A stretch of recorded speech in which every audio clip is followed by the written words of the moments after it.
Good evening, everyone. My name is Christopher Titus. I'm here with Bill Sipos, and we're here today to talk to you about the community effort against Townline Solar. A little bit of background about me. I've worked on just about every aspect of solar out west. I've worked on large scale, massive solar developments like Ivanpah and Desert Harvest and Palin Solar. I've worked on the power lines. I've worked as SWIP compliance monitor and waters monitor. I've worked as the wildlife biologist and the biological monitor. So I have quite a bit of experience with the process behind solar and the issues associated with it. The project we're talking to you about today is Townline Solar. It's a 200 megawatt solar facility with a 100 megawatts energy storage battery facility. Townline Solar is between the towns of Thompson and Forestburg. Up in here, you have Melody Lake, and Forestburg's parcel is down in here.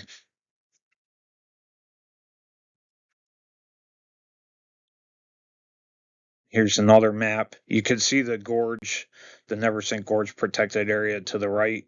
At the closest distance to the buffer, I think it's 800 feet or 800 meters. I'd have to look at that. I know there's both numbers were given at the last board meeting. A brief background. In 2019, the Office of Renewable Energy Siting, ORES, was created in New York as part of the Accelerated Renewable Energy Growth and Community Benefit Act of 2020, which passed in the 2020 New York State budget. Its purpose is to consolidate the environmental review and permitting of major large-scale solar or renewable energy facilities and major electric transmission lines into a single coordinated process. The RAPID Act of 2024 repealed Executive Law 94C and enacted Public Service Law Article 8, citing renewable energy and electric transmission, which formally placed ORES in charge of major renewable energy and transmission siting. It fast-tracked the environmental review and allowed ORES to supersede local governments, New York State DEC, and regional offices. It violated the home rule provision in Article 9 in the New York State Constitution. That's a big problem.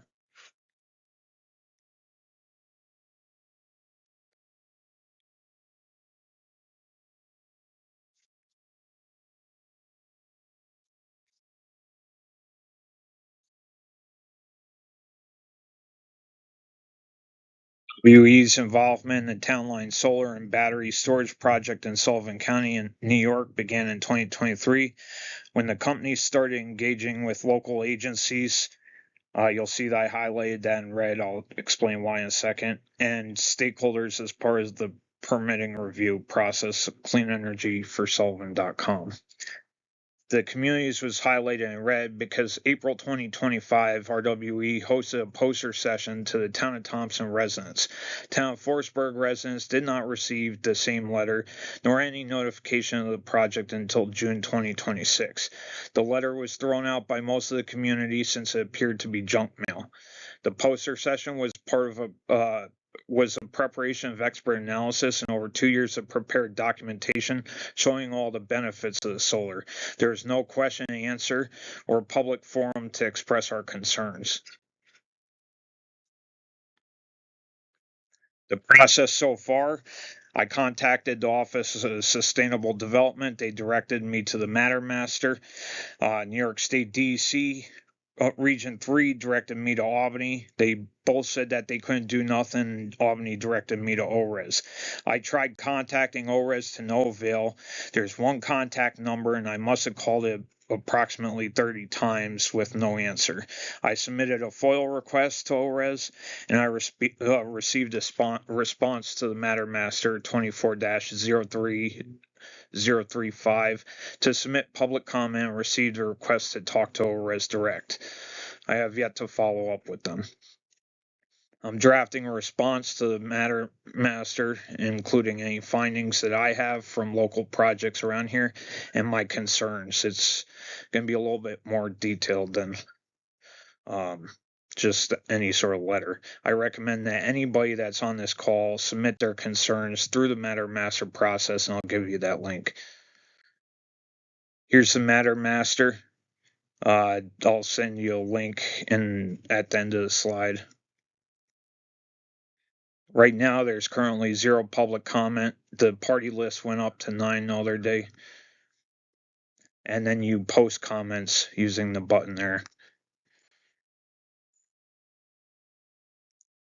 The FOIL request initiated 23 of February 2026 to the Records Access Officer pursuant to the New York Public Officers Law, Article 6, FOIL. I respectfully request copies of the following records related to the Town Line Solar Project in Monticello, New York, including the stormwater and hydrology, the forestry and logging operations, the ecological and wildlife studies, forestry and logging operations, battery energy storage system. Most of this is online, but as I'll explain in a little bit, there was non-disclosures agreements throughout the entire process. The request for non-disclosure on the most recent one, I request that all designated portions of this document be kept confidential and exempt from public disclosure under the New York State's Freedom of Information Law, FOIL. Public Officers Law, Part 6, on the grounds that the information checked all that apply is a trade secret. There's been trade secrets. There's been special classifications of wildlife, which I understand because of my work, and you can't disclose that information. But everything has some sort of NDA attached to it, so the FOIL really does nothing. Stormwater and hydrology. I requested the complete stormwater pollution prevention plan, the SWIP, including all revisions, all hydrological and hydraulic modeling used to determine storm design capacity, including 100-year and 500-year storm modeling. What are the modeling assumptions, climate change adjustments, and resiliency standards applied? I know the project developer said that they're planning on 100-year storms per their requirements, and I'll talk about my concerns with that going forward. All engineering reports analyzing runoff impacts to adjacent wetlands and all sensitive ecological areas, and the correspondence between the applicant and the agency regarding the storm design criteria. I'm concerned about the SWIP partially because of this. The extreme precipitation in the Northeast is projected to increase by 52% by 2099. This was through university. NOAA projects 60% by 2099. The other day we had the tornado in Calhoun Center. Events like this, as climate changes, as we get more precipitation, as we get more extreme events like we're going into Super El Nino year, we're going to start to have some significant issues if we're not ready for them. As far as water runoff, I did some calculations. A 200 megawatt solar farm on 1,200 acres would typically contain between 350,000 to 400,000 solar panels, assuming modern high efficiency 500 watts to 550 watts utility modules. The lower estimate, 18% coverage, would yield 9,400,960 square feet.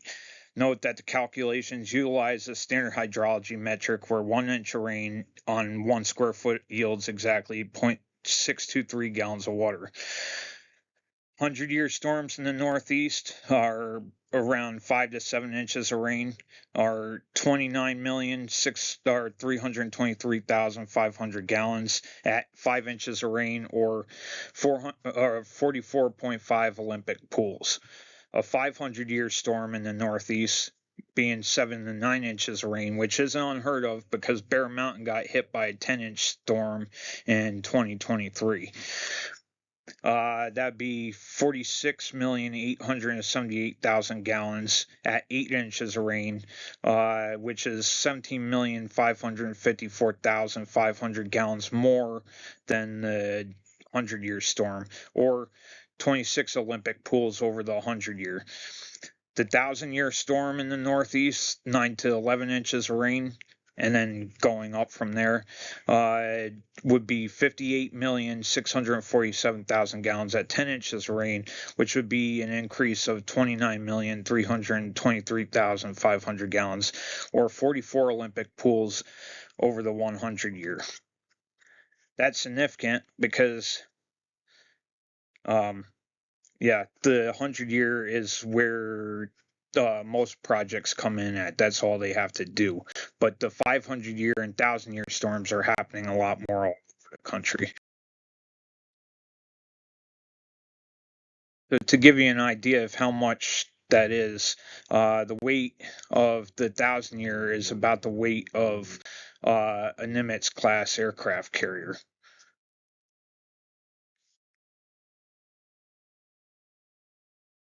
Going into the different landscape types and what happens during a 5-inch storm. Old growth forest, you typical runoff would be 0 to 5%. Nearly all water is absorbed and negligible runoff. There's divots, there's vernal pools, there's vegetation to take this up. Managed meadow and grass, 15 to 30%. Moderate absorption includes some localized runoff. The solar panel glass, being impervious, is 100% runoff. Zero absorption. All 5 inches cascade off immediately. A lot of the solar farms have been moving to an intermediate vegetation base like grass or having the depressions to collect the water. But when you get into the 500,000-year storms, you get some significant amounts of water. And that's a problem when you're talking about things being downstream of it, including sensitive wildlife areas. So another concern would be spills and contamination.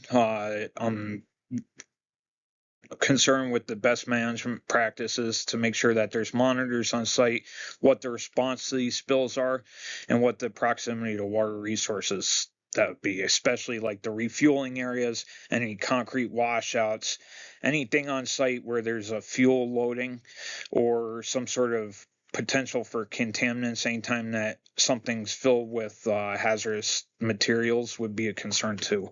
Fort Mill was an area that was of concern a little while back with after some spilled chemicals. Noise levels are something that's of concern to a lot of us. Heavy equipment operations, roughly 40 to 65 major heavy equipment units, trucks carrying solar components and heavy equipment. And that's on the lower end. You can have many different pieces of equipment out there, including trenchers and post pounders, and then the dozers, and depending on how many operations are going at the same time, you'll get a lot of overlap. The pile installation, each I-beam is nailed into the ground, and here's a picture off to the side of them post pounding the I-beams into the ground. And I will tell you from experience, after a day of that, you want to get out of there because all you're hearing is dong.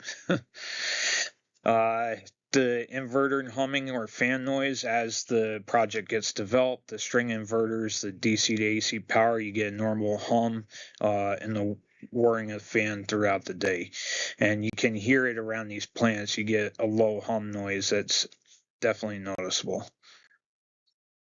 I also asked about wetlands and Article 24 compliance, all documentation related to the compliance with Article 24 Freshwater Wetlands Act, including post-January 2025 regulatory updates. The wetland delineation maps and field data sheets, the mitigation plans for the wetland disturbance or buffer impacts. I'm concerned with how close this solar project's being pushed next to the wetlands. If you look at the maps, it immediately surrounds the wetland. There's no close-ups of it unless I haven't seen that map yet, but there's definitely some concern there, especially with the 2028 regulations coming out. I know there's a huge setback on the wetland regulations recently, but there's still some work being done on that. Ecological and wildlife studies. I asked about all biological assessment, habitat surveys, endangered and threatened species surveys, the forest fragmentation studies, the wildlife displacement impact assessments and mitigation strategies, the bat and avian impact studies, the invasive species management and mitigation plans, the blow-off, wash-off protocols, track plates, and removal of invasives prior to the project. Wildlife effects. It's scientifically impossible to give a single exact number, but 1,200 acres of old growth forest typically supports tens of thousands to hundreds of thousands of individual animals. And that's everything from the salamanders to the worms to the foxes and the deer and the bear and any of your herp species, the frogs. So you could get a lot of species in one parcel, and you have the potential for nuisance wildlife in there too. And I'll talk about that.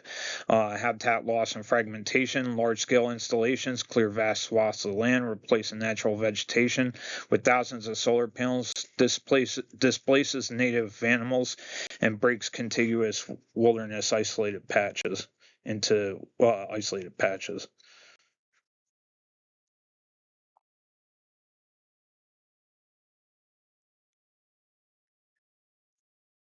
So I told you I worked on Bright Source Solar, the Ivanpah solar project in the Mojave Desert required the location of 150 threatened desert tortoise, costing roughly 22 million and briefly halting construction due to the higher than expected tourist numbers on site. This project was a major undertaking, include anything from helicopters to move tortoises to keeping an eye on them for 8 hours a day, which I've had to do that. Uh, this project also added a lot of issues because, as you see, there's that central tower. It would superheat during the day, and you'd have birds go through there and get their primary wings singed. And they ended up having to scale that one back for other issues. But that's just another downside of some solar projects. And there's unintended consequences on some of these that they don't realize until it's built. And then you realize the environmental degradation, and then it's a problem. And then, I mean, these facilities cost mega billions. There's the lake effect. Case studies on the effect of solar energy on birds show mixed impacts, primarily highlighting the lake effect, where polarized light reflections attract water birds to photovoltaic panels. I don't know if you'll see that as much here because we do have water sources, but it's still potential, especially when the panels go to a flat state. The reflection of them can act like a polarized effect, so it kind of looks like water sources. You will get bats hitting them too, like that. A big concern now a lot of us have had is the displacement of wildlife, including what mitigation measures will there be to deal with the nuisance wildlife, including rabies, distemper, animal attacks, the damage to trash receptacles and property, and or pet safety. Um, touch on some other topics. The rabies vector, it happens. It goes through the population pretty quick. I had a skunk here a couple years ago that attacked my dogs. I got the animal up to Albany, but yeah, there was rabies out here, and it is a problem, especially when you push these animals into small parcels that they can't get away. So you have them all in the same area. So you have mange, parvo, distemper, uh, in deer, you have EHD and chronic wasting. Should that spread down here, you have avian influenza, any number of diseases. And it seems like there's more every day. There's a parthenogenic tick that's starting to show up in areas. Um, but yeah, there's potential for some real issues. And then a few years back, there's a bad incident with a bear that killed a 5-month-old girl. I don't want to talk much about that, but it was a really awful thing that happened around here. And it happens when people don't have knowledge of wildlife and animals get pushed into areas where they have to either defend themselves or try to forage for resources. And then there's the residents on the edge after coyote attacks dog and approaches a toddler in Irvington. That was all over the news too. I've seen it on solar projects and fire where animals get pushed out of areas and they have to take up residence elsewhere and they have to find resources there. And sometimes there are no resources, especially like the fire where most of the resources burned up. or like they get pushed into development where there's really nothing around them, and it feels like every other day we have another project being proposed around here. And as we get condensed more and more, those animals have nowhere to go, so they have to subsidize on the people, and that's getting into our garbages, that's getting into the dog food containers, the bird food, our bird feeders, into the grills, into just about everything, and it can cause a lot of aggravation and destruction. And then getting into the rare species, a lot of times they don't have the ability to move elsewhere because they require a specific set of conditions, or they don't have the ability to move that far. One such species is the timber rattlesnake.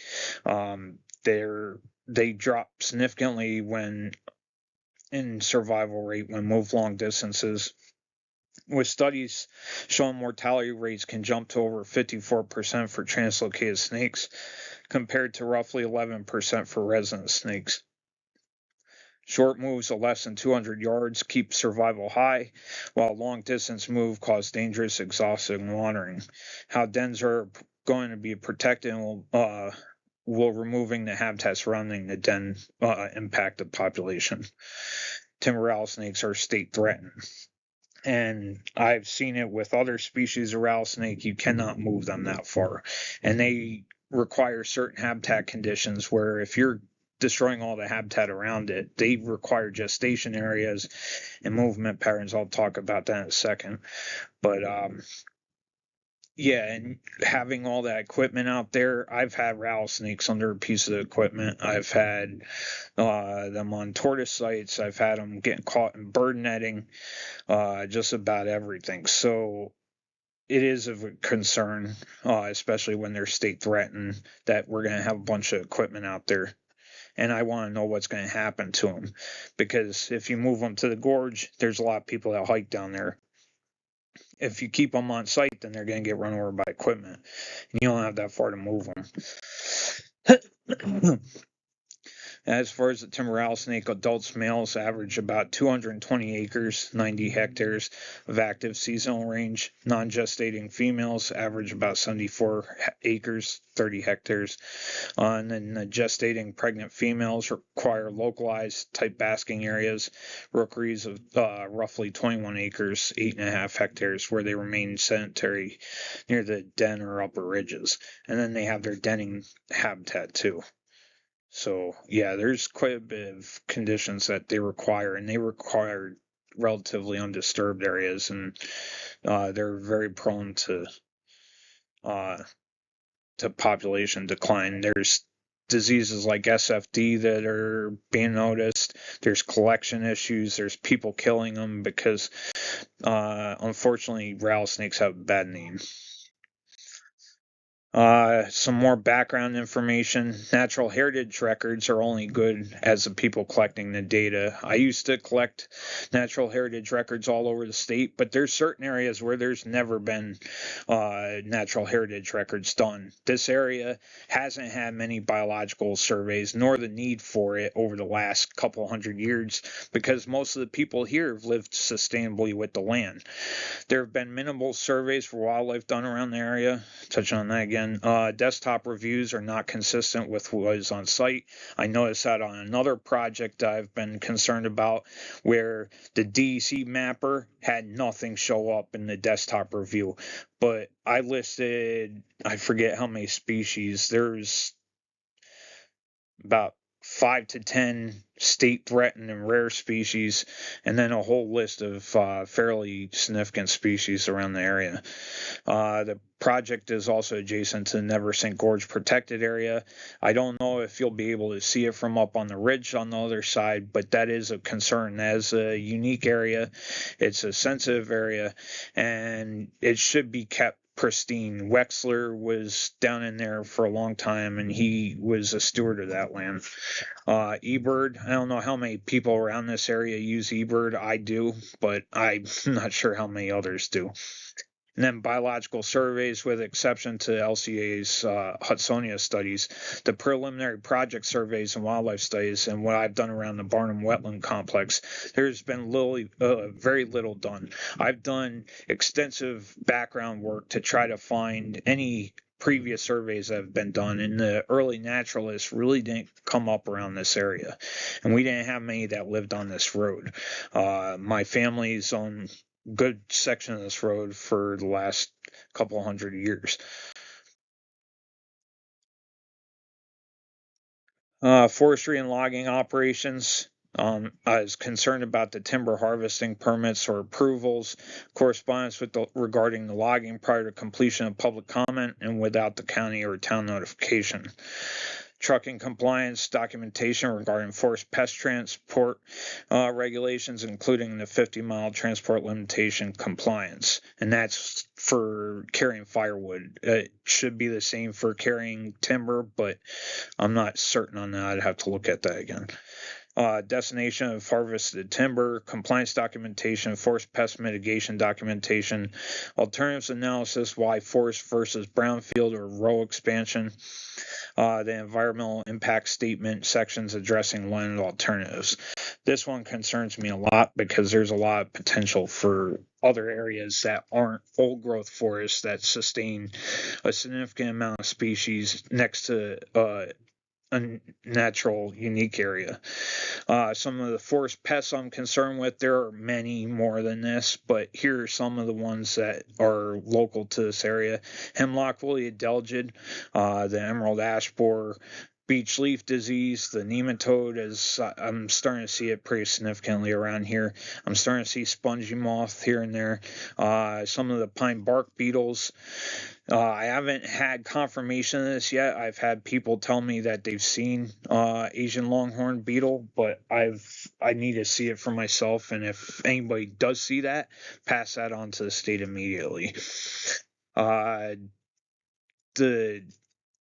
These are easy to transport lumber and bring to somewhere else. They can get off wherever, and you'll be transporting whatever forest pests all the way down the road. There are some nice stands left out there, but if we're contaminating other places by bringing lumber elsewhere, that's a problem, and vice versa if we're bringing stuff on the site.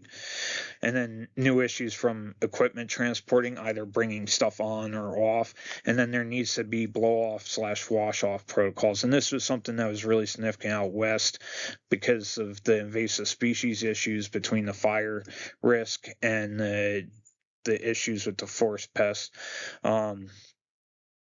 There's also track plates that you can put onto the roads so that you're not taking the soil onto the main road, so you're not dropping rocks on the road. And then getting into the invasive weeds, this one is a major topic now. It costs us a lot of money to spray for this stuff, to come up with the biocontrols, to do the treatment. I'm seeing some of these pop up here, including the Japanese stiltgrass and the barberry and multiflora rose are the major ones. I haven't seen some of these other ones yet, and I really hope not to see them, including the swallowwort and the Japanese knotweed, Japanese hops, and the mile a minute weed. There's any number of species that can be a problem. A lot of them come from nurseries with the planting material. They can either come from the machinery that's come from other sites that are contaminated. It comes in road fill. It comes in any number of issues, and it's an ongoing issue that's costing agencies and just about everybody lots of money. And our neighborhood has been relatively untouched with the exception of the stiltgrass and the barberry. You can learn more about invasive species by looking at this site down here, dc.newyork.gov. And then you can look at the different types of invasives, including the terrestrial invasives, the aquatic invasives, and then how to help prevent those.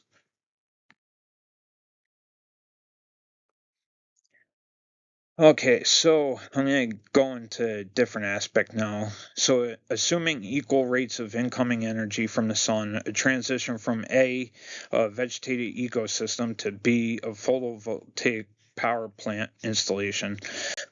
will significantly alter the energy flux dynamics of the area. Within natural ecosystems, vegetation reduces heat capture and storage in soils, orange arrows, and infiltrated water and vegetation release heat dissipating latent energy fluxes in the transition of water to water vapor to the atmosphere through evapotranspiration, blue arrows. These latent heat fluxes are dramatically reduced in typical PV installations, leading to greater sensible heat fluxes, red arrows. Energy re-radiation from PV panels, brown arrow, and energy transferred to electricity, purple arrow, are also shown. This is an issue on many different levels. With the vegetation layer, like grasses and stuff, it's not as bad, but it's still significantly different. When you think about how much heat the forest captures and shades out so it doesn't turn into infrared heat, and then you get the CO2 sequestration, you get just the overall use of the forest. You keep the water underneath of the canopy. And then you get issues like if you look at letter B, underneath the panel, that area where you're getting almost that convective flow underneath the panel and circling around, you also get built up moisture and you get shaded areas. So when you get invasive pests around here or into that area, they can propagate under that, especially like insects.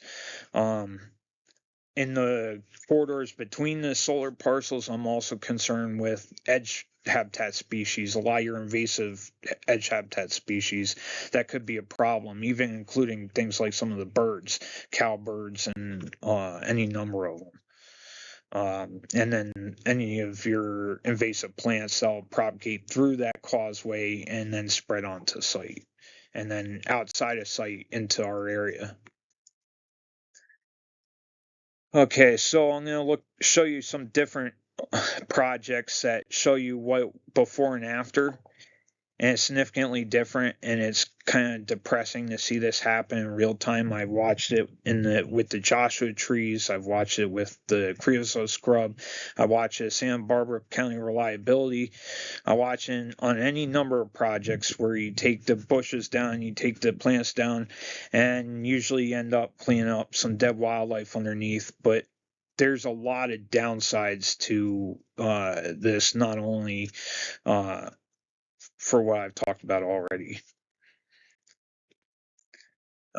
Here's another one, wide open.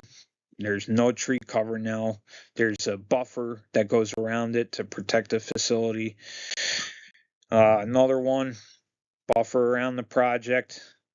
Lots of solar panels, no vegetation, wide open areas, increases the wind flow, increases the potential damage from wind.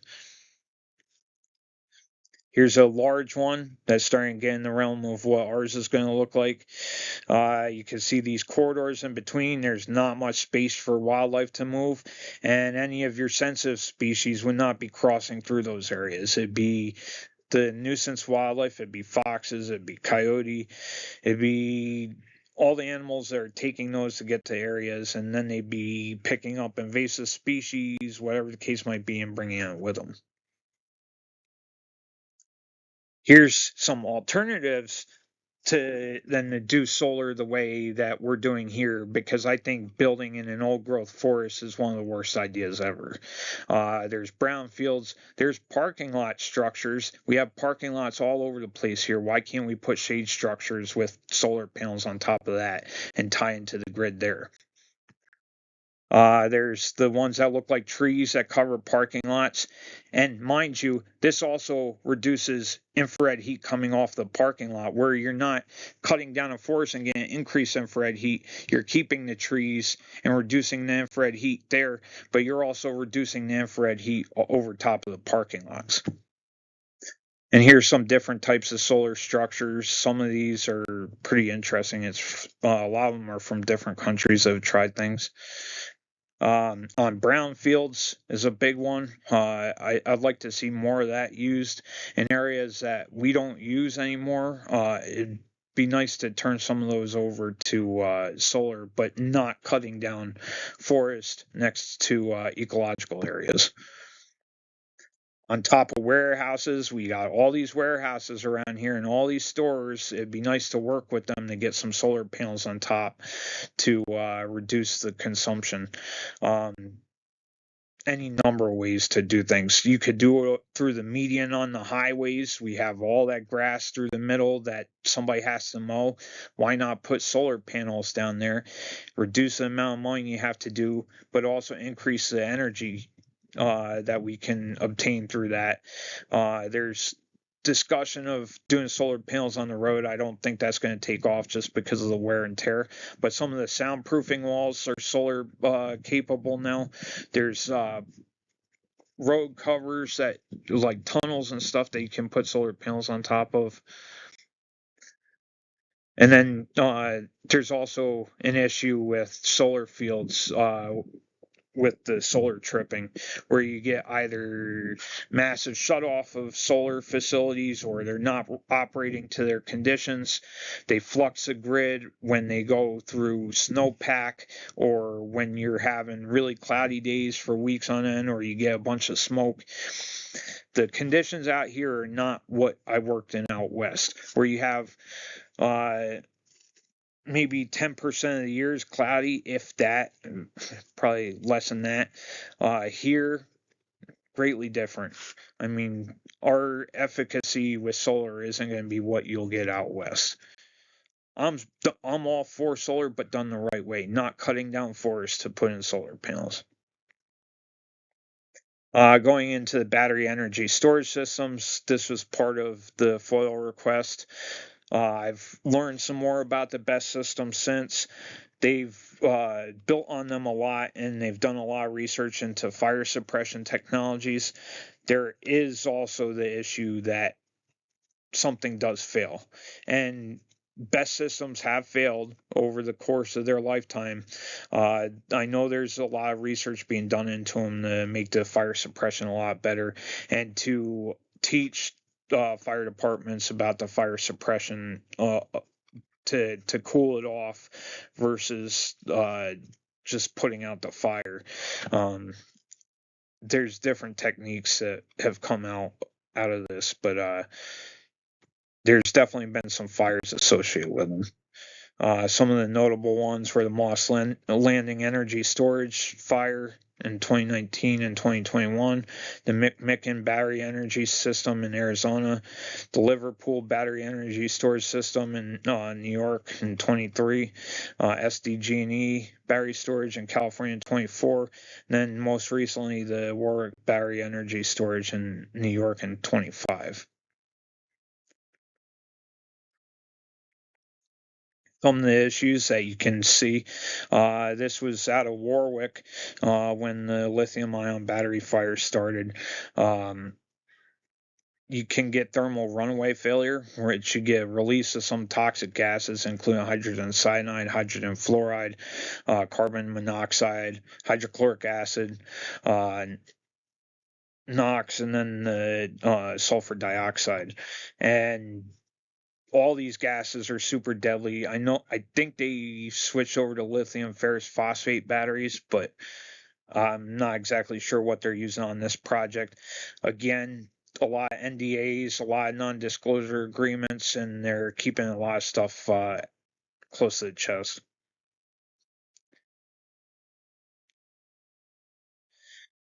Also concerned about grid interconnection and infrastructure. The New York ISO interconnection studies, the feasibility study, system impact study, the facility study, the grid capacity analysis, the documentation analyzing grid stability and power flux impacts. I don't know about you guys, but I've lost power almost every week for the past like 3 to 4 weeks, and it's been significantly more every year between the consumption of energy in this area and the storms that we've been having, the loss of power. It's a significant issue, and then you're going to throw a system that can flux the grid. And where's that energy going? Is it going to go into Mercy? Because as far as I know, Mercy can't take more. Maybe there's something else there or something else that they could tie into. But if they have to make a new power line, that's that much more habitat destruction.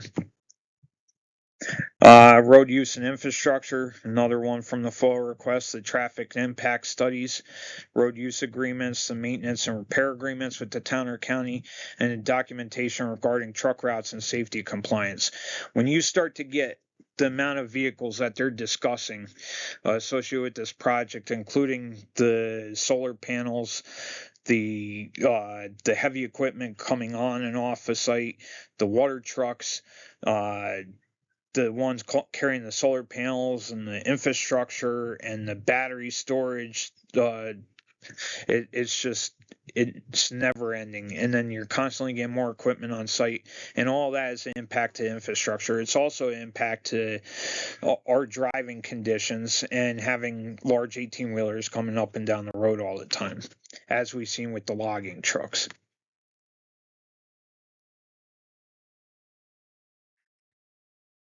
Okay, and then I brought up the long-term operations and decommissioning, including decommissioning plan and financial assurance documentation, panel disposal and recycling plans, vegetation management plans, and maintenance protocols. I want to see what's going to happen with this spot post solar. I want to see if a lot of this stuff's going to go to haz waste or they're going to recycle it like they said. A lot of the components on these things you cannot reuse unless there's something new that came out with the technology, but a lot of that stuff, it's cheaper just to get rid of it. And where is it going to get rid of at? And who's going to be responsible for it? Because as a taxpayer, I don't want to pay for that. So far, we've gotten 364 signatures as of today, and 100 in-person signatures. If anybody wants, the link is here. You can take out your phones and get a snapshot of this if you haven't signed up already. This takes you to the change.org petition against the major development complexes in this area, and that covers the Rosewood development, the one over by Messenger Cemetery, the Town Line Solar, and now there's going to be one over by the Apollo Mall that's being proposed. There's a warehouse over toward 3D Block that's being proposed. So we've got a lot of stuff coming up, and it's just one more thing. So yeah, if you could please take out your cameras and get a picture of this, and if you haven't signed it, sign it now, and I appreciate you guys. And then how can you help? Write to your town regarding the projects. Make your concerns known. They need to know that the public is concerned and upset about this. I know that there's a lot of talk that the towns can't do nothing, but they need to hear us. Write to your local politicians. It is election year. So it is a really good time to reach out to the politicians and try to get people on board with this. I've talked to a couple senators. I'm reaching out to some different people around the state to try to get support on it in this. For larger projects such as Town Line Solar, get out there, write to the Matter Master. Please write to the Matter Master. The documentation's right here. This is the website. Please take a picture of this as well. You can find it just by typing in Town Line Solar into Google and type in Matter Master. This is the Matter Master number right here. This will take you to all the documentation that they've submitted to ORES, and ORES will have final say, and I can follow up with that later. Okay, so what's next? Currently, I'm drafting a letter to Secretary Rollins, John Rich, Lee Zeldin, and Alexandra Fasulo, and other interested parties regarding Town Line Solar. This is of significant concern to me because of the home rule with ORES and everything that's been going on, the process I've had to go through to try to reach anybody that can help me. I've called the DEC, I've called ORES, I'm trying. And I ask that all of you continue to try. And I ask that you join me on August 6th over at the town of Forestburg and make your voices known. When we put all those posters together for the Southwoods development down by the Messenger Cemetery, that spoke loudly. And I ask that we do that again. Get your posters out, make new ones. If you have neat ideas, reach out to me. But we need to show up in number to these things. If we want to save Southwoods, if we want to keep the woods in Southwoods, we actually need to come together and do something. Southwoods has come together in the past. We came together for the development around Messenger Cemetery. We've come together for Halloween several years ago. We came together for the Ronstein development. When Southwoods actually comes together, we do well, and we're a force to be reckoned with. So I ask that we continue this and keep going forward. I ask that we show up to Forestburg in support of their residents as they're fighting the same fight that we are. So with that said. Okay. Good afternoon, or should I say good evening, all. My name is Bill Sipos. I live in Forestburg for almost my entire life. I'm a painting contractor by trade. Most of you know my family. We had Mr. Willie's. And my brother still continues the catering to this day. I attended some meetings, and in May of this year, I dug into RWE Town Line Solar Project.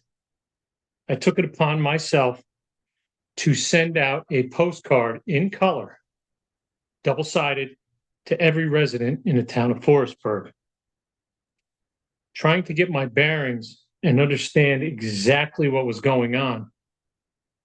The impact to the forest in Southwoods, and the size of this project is so monumental that I don't think most people can comprehend the damage in which it will do to our environment.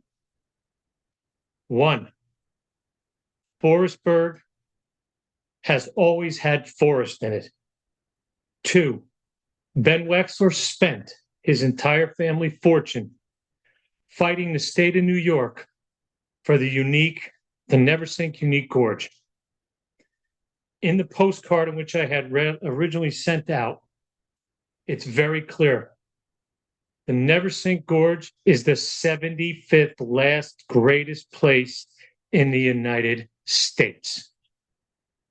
The carbon footprint in which will be decimated, the wildlife in which will be rerouted, the eagle, turtle, bat, and all the species in which Chris Titus just explained to you,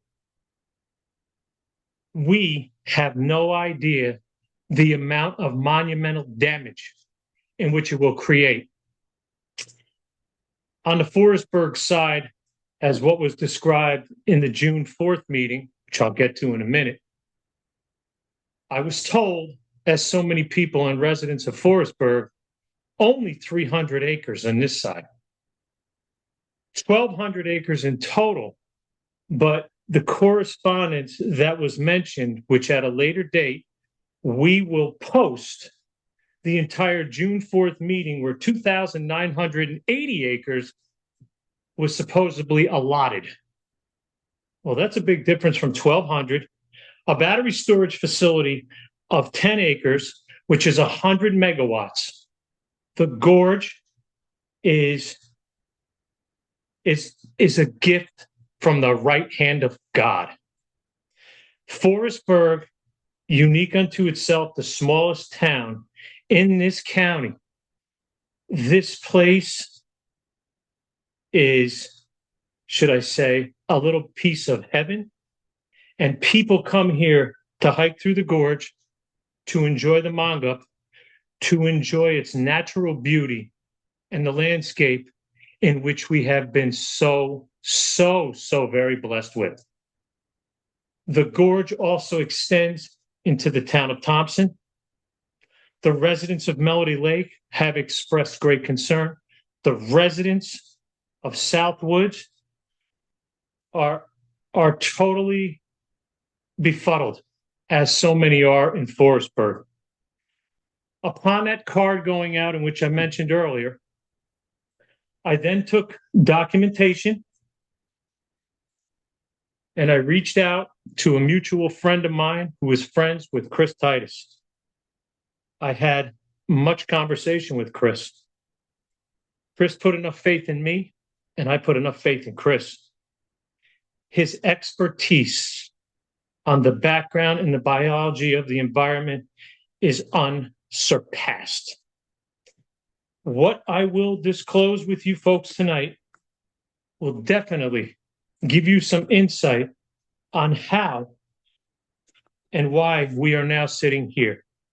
The town of Forestburg Town Board never for 1 minute informed its residents from 2023, back in May 9th of 2023, when this project was first coming to light, until I went door to door on May of 2026 of this year, which I have right here, and I will forward this to Chris so he can pass it out as well.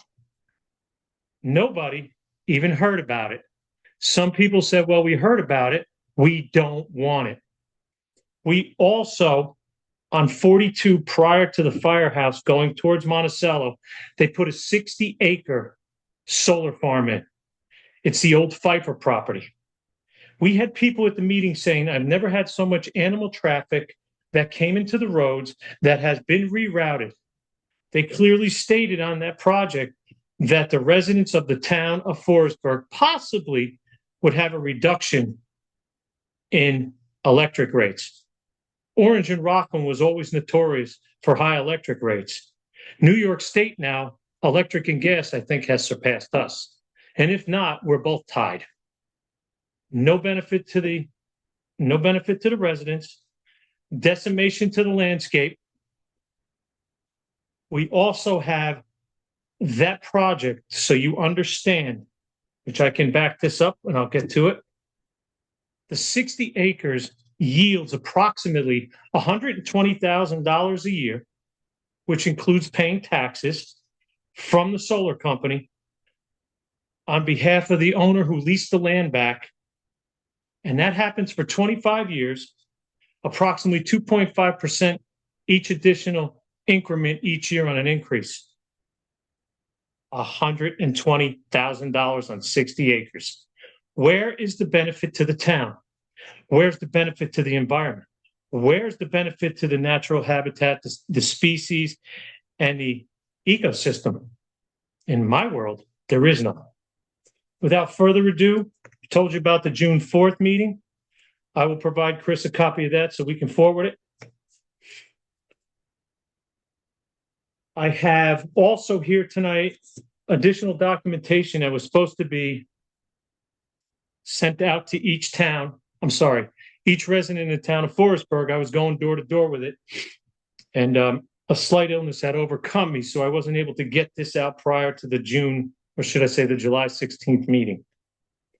But I will have it out for the August 6th meeting. I'm going to go over that briefly.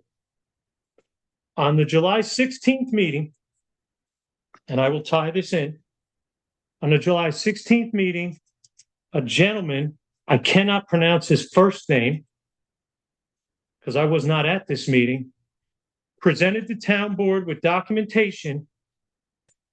His name is Mr. Miller. I can't pronounce his first name. It's spelled Yehuda. I'm not sure how to pronounce it. In the documentation I have, and I am going to go over this briefly. Richard Robbins is our town. He's the head of the planning board for the town. On May 9th, 2023, Walter Grigliano wrote to Richard Robbins regarding the proposed zoning amendment to solar and what he considered to be fatal flaws for the project. Great. He writes, I received the draft zoning amendment last night. There were 3 identified fatal flaws for this project. One was the zoning, which gets solved if the town board adopts the proposed amendment. On May 10th, 2023, Mr. Robbins wrote to Mr. Grigliano, had a reach out from RWE Clean Energy, a voicemail that I have returned, leaving my own. Okay. August 29th, 2023, Mr. Grigliano wrote, last hurdle is the zoning change. Is timing to completion known? Question mark. To which Robbins responds, timing is unknown because the county recommended disapproval. To which Grigliano responds that the town should simply override the county and that he would be, quote unquote, be happy to call Troy, who, by the way, is the town attorney for Forestburg, with the blueprint if that helps. On September 27, 2023, Grigliano again wrote, asked for an update. Robbins responded, public hearing on solar law completed 3 minutes ago. Secret public hearing, zoning law about to start in 2 minutes. Town board meeting is next Thursday. This email was sent at 6:09 while the public hearing was going on in the town of Forestburg planning board meeting regarding the solar law and zoning amendments were taking place by the planning board chairman to an attorney representing the then solar project and one of the property owners of the current proposed solar project. At a minimum, the correspondent warrants full public explanation before the town proceeds further. Now, on the back is the extent of the live emails. If you go on the Forestburg Town website tonight, you will find these emails in which have just been updated. Walter Grigliano is also, you folks can do a search of Walter Grigliano. He's also the attorney for the IDA. He is also on the town, should I say, he's leasing back land. You can find it on the internet. It's all over the place on Facebook. He's leasing back the land on the Thompson side to the Town Line Solar Project. So there'll be 300 acres here in the town of Forestburg, and there will be approximately the other 900. Now we're going to get into the money. The money's interesting. And I'll tell you how I know this between the 60-acre parcel, the 900, the 300 on this side, and then the 900-acre parcel if these solar panels are allowed to be built. On the town of Forestburg side, there's 300 acres. On this podcast, I own a piece of land. I'm an owner in a piece of land in Forestburg, approximately on 320 acres down by the Mongo. So when you turn right at the blinking light, you go down, you watch the eagles on that pristine lake. I own land on that lake. A solar company, which is in this documentation by the name of Eden Industries, approached us as owners and wanted to build 30 acres. I have the maps. I have everything. We turned it down. There's no amount of money to decimate, and I use that word strongly, to decimate the natural beauty in which God has given us. No air, no water, no bees, and no way to turn carbon monoxide into oxygen. I think we cease to all exist. This I am fighting. I said I would fight this. I am fighting this because the future generations need to understand and explore the nature in which we have been so fortunate and so lucky. However, going back to this, the 30 acres would have yielded our our owners, $60,000 a year. Add another zero to the 300 here is $600,000 to the property owner, and which is in this documentation. From what I understand, the property owner's name is Mr. Justin Evans. You can find it on Facebook. It is clearly listed. Type it in. It's clearly listed. You can find everything you want out about Mr. Walter Grigliano. It is clearly listed. Do a Google search and you will be surprised what comes up. Go to the IDA, scroll into the IDA and look at all the projects. You will have a great understanding as to exactly what's going on. The amount of money in which will be generated in the town of Forestburg for the RWE Town Line Solar Project to the property owner is approximately $600,000 per year over 25 years with increases. Now, the Eden Industry Project, in which approached us on the 60 acres, or should I say the 30 acres, I apologize, on the Mongo, it says strictly in there, which is in this documentation for August 6th.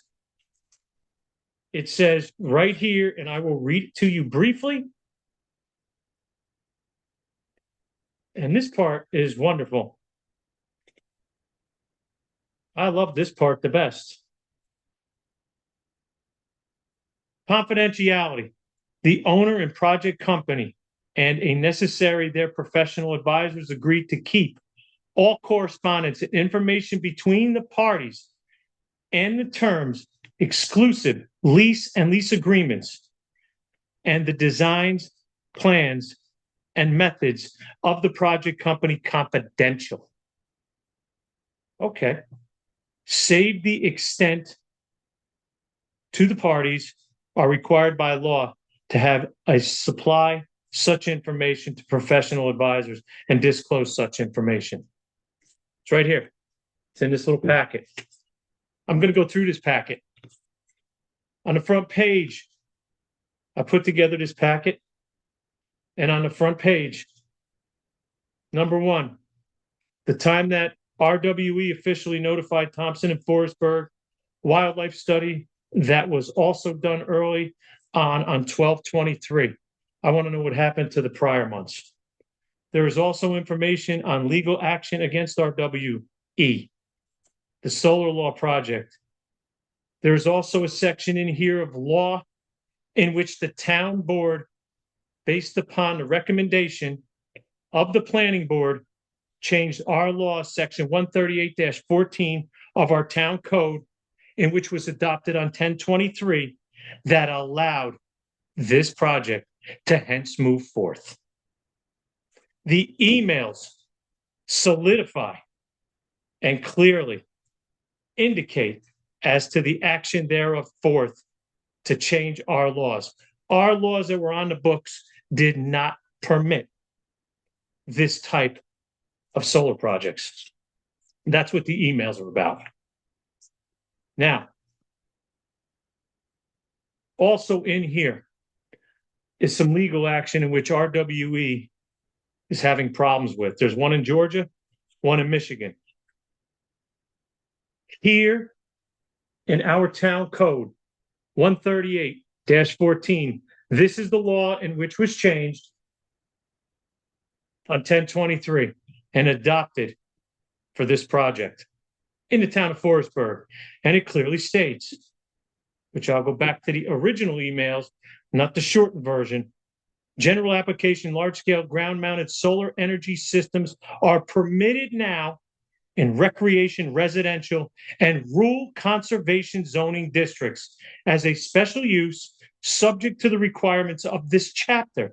No large-scale ground-mounted solar energy systems shall be permitted in flood zones that is so-called designated by FEMA. Okay, so you changed it, black and white. However, in the town of Forestburg, if you go to build a house, if there are heavy or old growth oak trees or any type of large trees, the building inspector can come down and mark them out to where you can't cut them. So we're going to decimate 300 acres. We're going to cut down the forest. And yet on the opposite side of our code, it clearly states to build a house, we can come in and mark exactly what is permitted to be cut. So the emails tie to section 138-14. And now I'm going to read the original emails, which will be in the back of the documentation which was presented to Mr. Miller. Again, now these emails are the exact, that was the shortened version. Here's the long version. This is a little interesting. On May 9th, 2023, at 7:46 p.m., Walter Grigliano from waltergriglianolaw.com wrote, I've reviewed the draft zoning amendment last night. My focus is on the solar section. I have questions/comment. Large-scale solar is permitted in recreational, residential, and rural conservation zoning districts. According to the quote-unquote new proposed town zoning map, the Del Russo parcel is in rural residential district, in quotation. And there is no recreation residential district on the proposed map. I assume, quote, RR refers to the same district, and it could be a typo in the proposed code or key to a residential map. Or could I be missing something? Can you please confirm if it should be rural residential quotation and not recreation residential in the new code, or if the map needs to be corrected or should be residential recreational? Or am I missing something? So that was on May 9th. On August 29th, Walter Grigliano writes, the CESIR from Orange and Rockland received and is acceptable. The last hurdle is the zoning change. Is timing to completion known? We are in Ireland back on Thursday. Okay.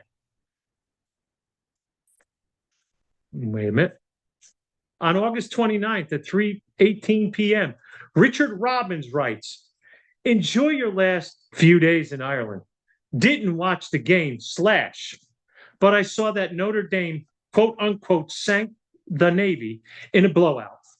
Last night, got back at 2:39 back with recommendations for disapproval, as in the shorted version, a lot of little things, mostly surrounding agriculture. Agriculture is the first founding, I believe, law within the state of New York that is permittable. And that's what we are to protect the most. Haven't digested it yet. It's 34 quote unquote pages with attachments, nor discussed the plan on how to respond, amend, etc. So timing to completion is not known now. On September 27th at 5:57 p.m., Walter Grigliano wrote, any update on expected timing? Thanks, and I'll update you on the meeting with Charlie. I'm not sure who Charlie is, after we meet. So, Richard Robbins writes, on exactly Wednesday, September 27, 2023, 6:09 p.m., to Walter Grigliano, zoning law. Public hearing on solar law completed 3 minutes ago. Secret public hearing on zoning law about to start in 2 minutes. Town board meeting next Thursday, a week from tomorrow. Sent from Richard Robbins' iPhone, so please forgive the typos. So we have documentation here where the law of 138-14 was clearly changed to permit this type of decimation to that beautiful forested area and the Neversink Gorge because it's within that area. So that takes care of that part. I also have in this documentation, aside from town law in which was changed, aside from the emails, and it's a lot to digest, folks, we will be more than happy to pass it out. I also have the Solar Law Committee in the town of Forestburg. Members of the Solar Law Committee, Steve Badofsky, Richard Robbins, Sheldon Pasternak, and Vinnie Galligan. It's all right there. It's on the town website. You can find it. Solar Law, proposed, Local 5. Now, this I took upon myself. I wrote a letter to Mr. Evans. It's an open letter. Thank you for attending the town board meeting on June 4th. I watched as you did with concerns that many people have with the solar project in Forestburg and Thompson. What I ask of you is, in quotations, please pass on this project on your property. I also came upon a picture of you on LinkedIn that quote unquote says at the bottom, obsessed value investor in love with the outdoors. I too share the same sentiment here in Forestburg. I own interest in a piece of property here in Forestburg and was approached by a solar company. See proposal inside, which I just discussed earlier, but chose not to decimate forest, quote unquote, along the Mongup Reservoir. The state owns the land next to our property as well. They just built a new boat launch there for all to enjoy. I then write to Mr. Evans, I don't believe for 1 minute you purchased land and a home in Forestburg from your residence in Keanola, New Jersey, to put a solar project on the land here. There is a sign that says outside the property where this solar project is supposed to be, in quotations, which Chris had a piece of it up, that says Tree Farm at 831 Rose Valley Road. The property is a 912 property code class 488 forest exemption, which reduces taxes. You can look it up. It's all public record. There is nothing here that is not public. I then write, we all like to make money, but at what cost? I oppose solar on our land. The company wanted 30 acres. Yours is proposed for 300. And then I write, the luring beauty of Forestburg, open space, streams, lakes, not to mention the air, eagles, wildlife. And in bold letters, the Neversink Unique Gorge is the 75th last greatest places in the United States. This is in our town. Wow. Your property is in that area. Forestburg is a quote unquote gift from God. If we don't protect it now, who will? Many people before us did. It's now our turn. Think for 1 minute. Would have you opposed this project had you not owned this land? The home you have here is in Heartwood. The members that belong to Heartwood Club love open space and the beauty that Forestburg offers. I believe 900 acres, the former Boy Scout camp, Terrell, was purchased by Heartwood Club. Mr. Evans, please reconsider. If there is anything you would like to discuss with me, I'd be happy to listen. And so would the people of Forestburg. Thank you for your time. It's most appreciated. Bill Sipos. I wrote the letter. Behind this letter is a clear picture of Mr. Justin Evans, where it says at the bottom, obsessed, focused value investor in love with the outdoors. And that's live. I don't know if it'll be taken down after this. It's possible. Here is the tree farm where that property is located. That's over by Melody Lake and on the way into South Woods. Behind it is the proposal in which I was provided with from Eden Industries that we rejected. With a clear map. Daniel O'Leary, that's part of one of our owners. It says O'Leary Trust Owners. Clear documentation. I provide it. I did not want solar on my land, and I don't think it has a suitable place within the gorge either. It clearly states the annual lease payments, property tax coverage. We will cover all your property taxes associated with the land lease. Well, that's pretty good. 60,000 on 30 acres. 60 acres is approximately 120,000 per year. And 300,000, or should I say, Walter, let me back up a little. 300 acres is 600,000 a year. Are your property taxes covered for a period of 25 plus years? Cost coverage, so forth and so on. The next step, we refused it. Renewable energies, memorandum of understanding, straightforward. And it continues. And now what's interesting is the next part. To date,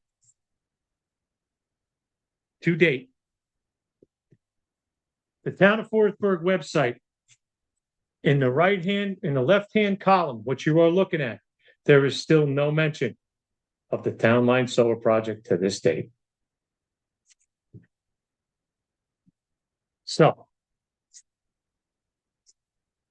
that's exactly where this stands. So what I ask tonight is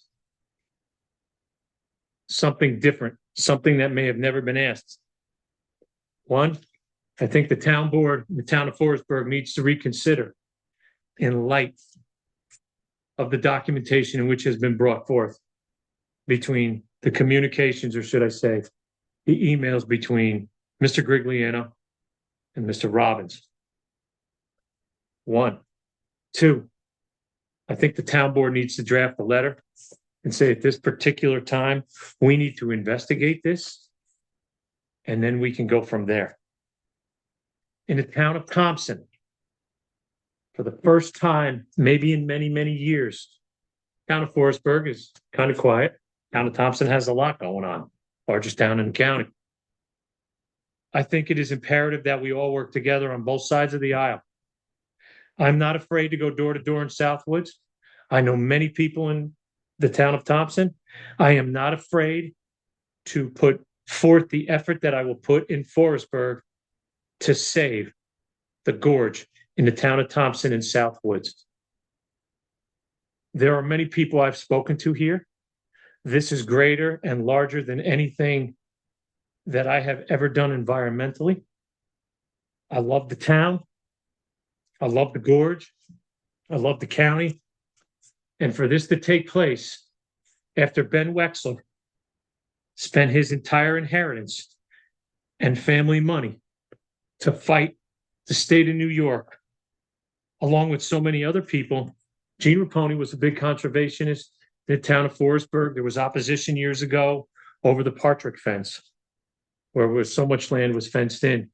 There are many people that may not want to step up, but if we can't protect our environment moving forward, you take away the water, you take away the air we breathe, take away the bees, I think basically we cease to exist. I'm doing this not for the generation what's here, but for generations to come.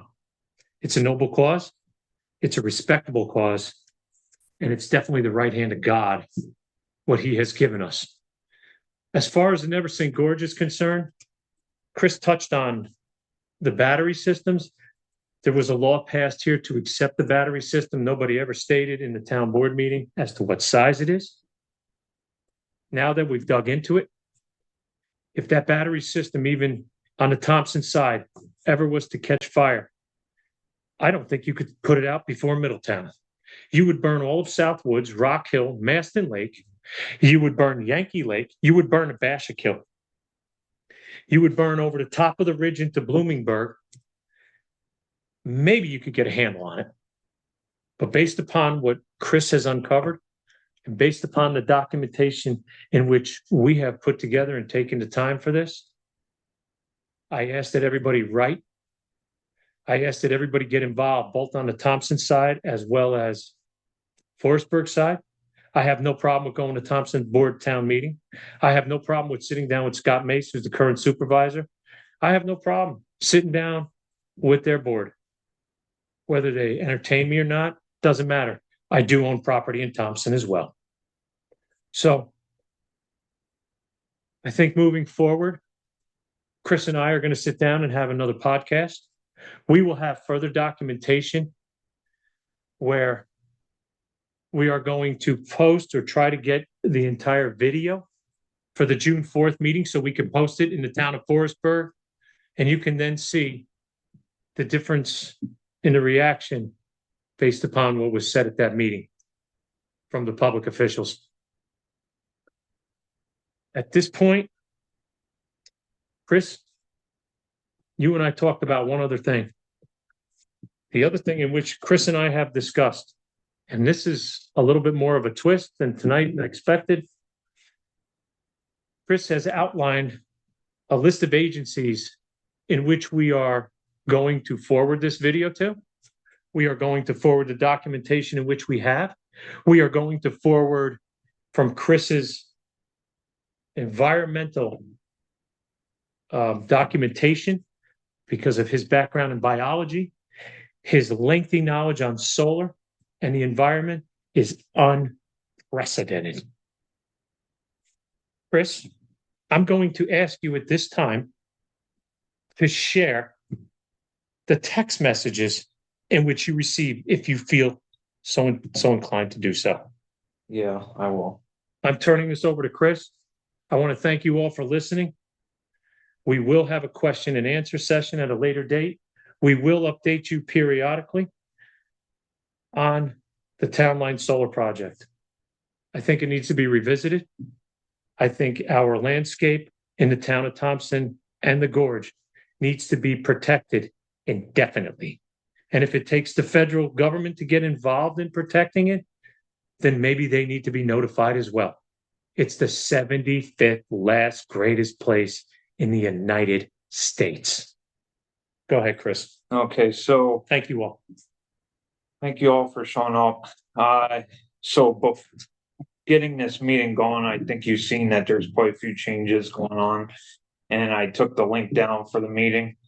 Immediately after posting the link to the Zoom, within 10 minutes, I was reached out to by the board of Forestburg asking to, I'm not saying, Sorry. no.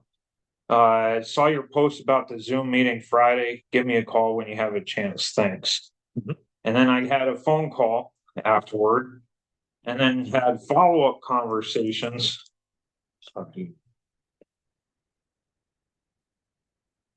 With other board members that reached out to me. Altogether, 3 board members. I live in the town of Thompson. I didn't have a single town of Thompson board member reach out to me about this.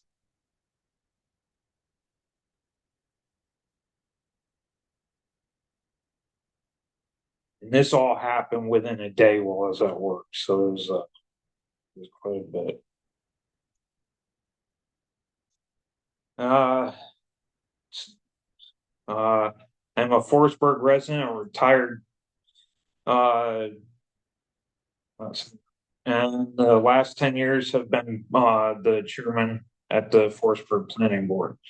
With being on the board as a frequent occupier of the cheap seats and organized opposition to grant applications presented to the board. Like you, I am concerned about the impacts of proposed town line solar. Though I am not on any social media platforms, I did hear about a Zoom meeting this Friday regarding this project. Is this open to members of the public? I'd like to join. Can you send me a link? I said, good morning. This is will not be a public meeting platform, only an informational session for the locals in the area that have been concerned with this project. The Southwoods residents have been going up against this one for a while. I said, we will not be having a question and answer session. Thank you for reaching out, and I'm too concerned about this project. So it is not open to concerned Forestburg residents like me. I said, no, it's available to view and observe to the local residents only. I guess local is narrowly defined. Unrelated question, if you've been able to see / download the part 2 of 5 of the wetland surface delineation report. It failed 3 times for me. And that was it on that. And then I got another message from another board member. I'm a member of the Forestburg Town Board and recently met you at our Zoom meeting. I'd love to get the link to the Zoom meeting. Thank you for all your hard work and perseverance. Then go to the last comment.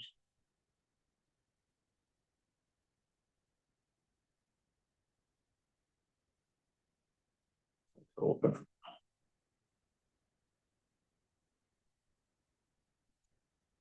Mind you, this whole time I have not been reached out to by anybody from the town of Thompson regarding the town line solar. I've sat down and discussed my concerns about the projects in the town of Thompson with Scott Mace, and I've expressed my concern about getting an environmental review panel going, which I'm going to proceed with. because we need environmental oversight on these projects. There's too much going beneath the radar. There's too many environmental reviews or desktop reviews that are just getting passed along.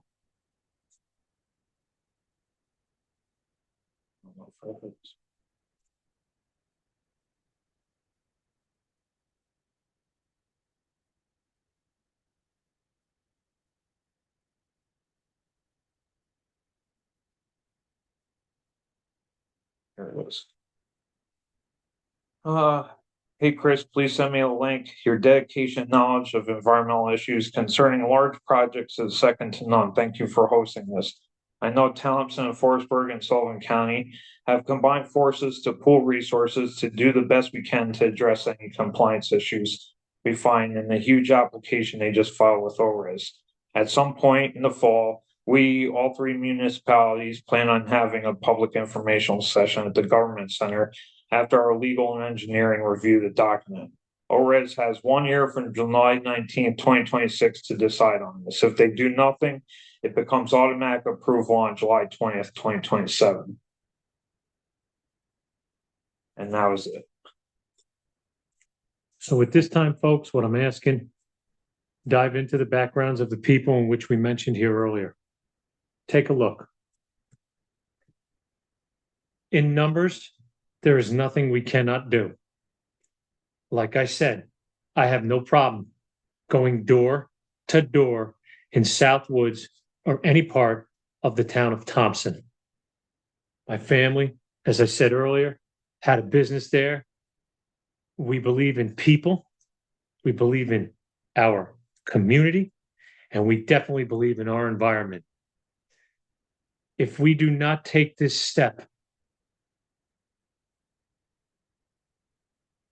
the challenges in which the future holds, the decimation to the forests, are irreversible. We cannot replace the carbon footprint. I do not even know the type of reflective sunlight from those solar panels when people are hiking through that gorge. It is difficult to also put a number on how many people hike through the gorge because it's so massive. I've looked into it.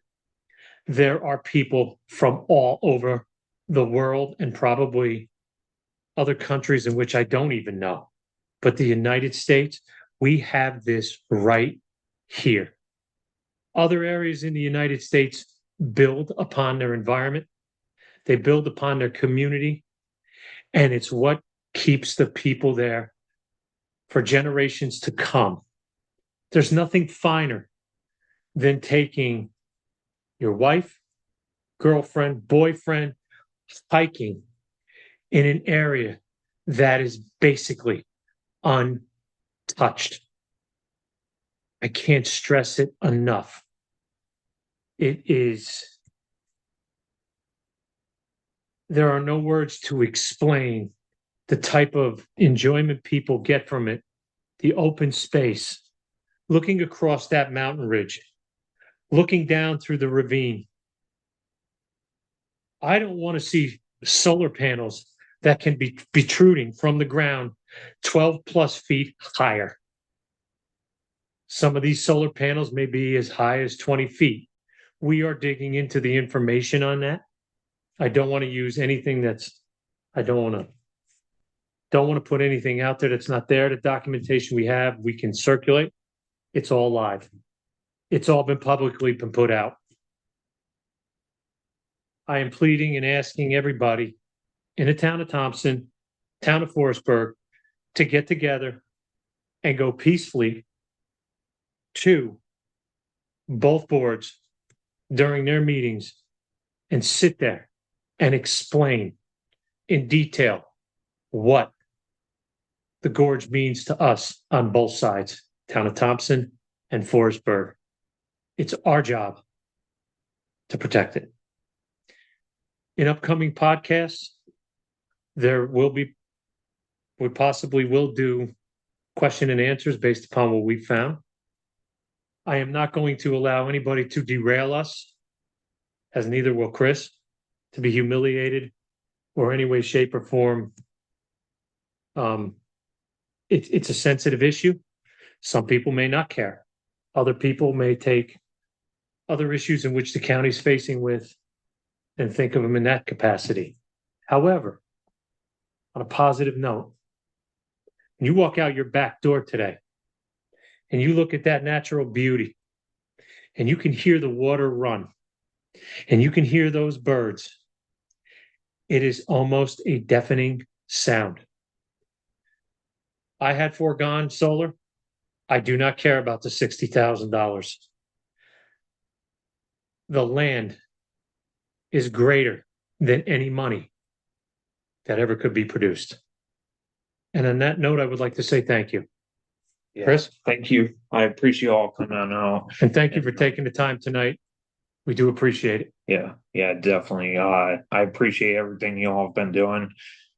We've got a good group here and we continue to show up at events. We've made a difference, and I have people saying that when we show up, they know that everything's together. We show up with the signs and we come prepared. And when we show up at an event, when we showed up at the town hall that day, there was some concern from the proponent, and let's continue that. And I appreciate it. We have a lot of projects ahead of us. I want to continue to work with the surrounding communities and to bring in Cold Spring and Rose Valley and Southwoods and Melody Lake and Forestburg, because what we're facing right now is unprecedented. I've never seen construction like this ever. And I know that progress is progress, but at some point we have to say no, enough is enough. Our infrastructure is not capable of dealing with this any longer. We've chose to live in the woods, and we've been sustainable with the forest for the last couple of 100 years here. The worst that we've done is we had the mill down in the woods, and that was selecting trees to use for building houses and stuff. It wasn't clear cutting major parcels of forest or putting up mega developments or putting up warehouses. What we're doing is working together to save Southwoods, because if we don't fight back, we will lose it. And I want to keep it. I want to keep the Messenger Cemetery.